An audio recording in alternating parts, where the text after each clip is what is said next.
All you need to be a man is to have a manhood. But it takes a lot to be a father. You are not a father because you gave birth to a baby. You are a father because you raised a generation. You raised a people into becoming a figure that will be beneficiary to the society. For the few fathers who have worked tirelessly to give our generation a people to sustain us, is worthy of celebration. And the Bible says that a father should be without honor. According to Malachi chapter 1 verse 6, God is saying that if I am your father, where is my honor? So the world is not making a mistake honoring fathers, because the key to fatherhood, fathers connecting to children, that key is honor.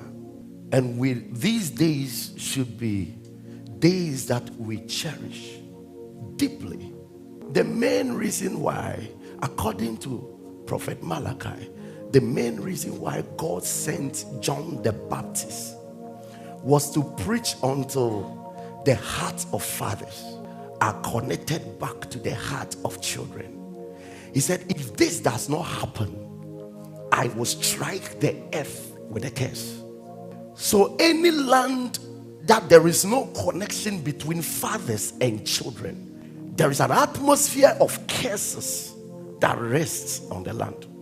That's why we have to be careful. If Ghana has been, statistic-wise, if Ghana has been chosen as a country that has the highest of children-father disconnection, no wonder people seem to be working, doing well. Everything shows that people should do well, but the blessing is not there. People have gone to school, but the blessing to establish them. People are hardworking, but the blessing to establish them. There's a dimension of hard work and there's a dimension of a blessing that must be the engine of that hard work to bring results. And we are not having it. Whoso cares his father or his mother, his lamp, his light, shall be put out in obscure darkness. So any society that does not have, listen, I'm talking of both biological fathers and spiritual fathers. Even in a church, anyone that does not have a connection with the father of the house will not experience certain dimensions of glory. And anybody that keeps speaking against a father or a mother will never, the person will keep going down. It's not a threat, it's scriptures.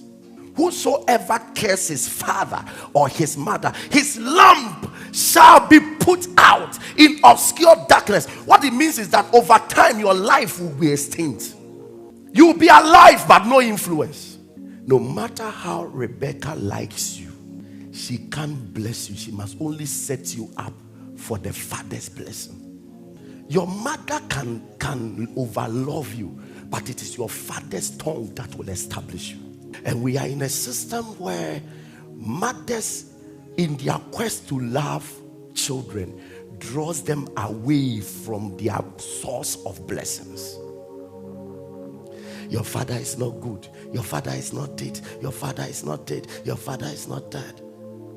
By the time you realize you have disconnected the father and the children, and very soon you realize that in as much as you wish your children well, they will still struggle because there is no connection between they and the carrier of their blessing. We are losing the value of fathers in our lives because we have been used to single parenting. Out of bitterness, many mothers have literally disconnected their children from their true sources of blessing. And how these children will manage to prosper, I'm yet to find out. What your opinion says does not matter in supernatural matters. You may, out of many reading of books and studies and all that, you may condemn what I'm saying, but what I'm telling you is, the reason why you are struggling is because you didn't really connect to your father the way you have to connect. Every couple have issues, but for the sake of the father-children connection, make sure that you cover your issues from your children so they don't know. The most dangerous thing is for children to take side. And if they choose mother over father, they will get all the pampering in life, but pampering does not establish destiny. And every single time, if you leave children, they will definitely choose mommy. But unfortunately, mommy does not have the key. So a drunk daddy can bless. So even if your father is a drunkard, it does not take his authority to bless from him. How can we raise responsible fathers out of these youths coming up that all they think about is sex, pleasure, enjoyment, unnecessary engagements? How can we build a society with responsible fathers? Do our youth understand who a father is? Do our young men, even you young man seated here now, I know you've got a wife, I know you've got a child, but do you understand who a father is? And I'm going to show you 3 dimensions to fatherhood. The first one is the hallmark of good fathers. Then I'll touch on the keys for headship and battles around fatherhood. Every good father have a family that the first thing is your family would want to see your availability. Be intentional about it. I know you are a busy man. You want to achieve the world for yourself. You want to be the world president. But fatherhood begins from paying the price of making yourself available. Do you know fatherhood is the only title God didn't go for? It took him a long time before he did one thing, then said, now you can call me a father. He commanded us to see him as God until he loved us enough to come and visit. And when he came to visit, he saw our pains and then took our pains from us. And from that time, he declared that you are my children and I am your father. At first, I couldn't call myself a father because I've not done this for you. Stop calling yourself father around. Have you been available? Do the people you call children know you? Do you understand their heartbeat? Do you know their language code? No matter who you want to meet and no matter what you are pursuing in life, there must be a point that you have to put a full stop and go back to the family you are raising. Never be an irresponsible father who does not know what is happening. You can't be traveled out of your family for so long a time and you are fine.